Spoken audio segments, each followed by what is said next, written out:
Magandang araw, ako si FO2 Donatella Alcain. Dito po tayo ngayon sa probinsya ng Ilocos Sur para sa National Schools Press Conference at National Festival of Talents. Upang matiyak ang maayos, ligtas at matagumpay na pagbubukas ng National Schools Press Conference 2025 at National Festival of Talents, isang unified command ang tinatag na kinabibilangan ng iba't ibang ahensya ng pamahalaan at lokal na otoridad. Ang pambansang kaganapan ay ginanap noong 19 ng Mayo sa Quirino Stadium, Bantay, Ilocos Sur at dinaluhan ng mga delegates mula sa iba't ibang rehiyon ng Pilipinas. Ang inisyatibong ito ay bunga ng komprehensibong koordinasyon upang mapanatili ang seguridad, kaayusan at kapakanan ng lahat ng mga kalahok.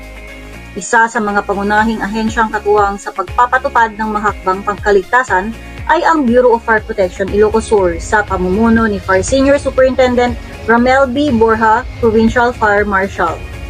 Ang BFP Ilocos Sur ay naglaan ng humigit kumulang 23 tauhan na kinabibilangan ng 10 Special Rescue Force personnel, 5 Emergency Medical Technicians, at 8 Fire Suppression personnel.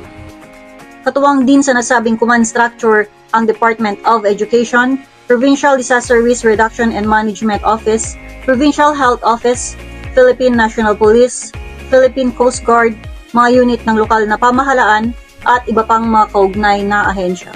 Ang pagtutulungang ito ay patunay ng matibay na koordinasyon sa pagitan ng mga ahensyang layuning tiyakin ang kaligtasan ng publiko, mabilis na pagtugon sa mga emergencies at maayos na daloy ng mga aktibidad.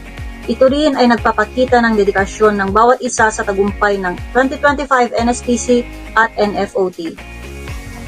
At yan ang nakalap nating mga balita para sa BFT TV Ilocos Region. 1 Ilocos Sur.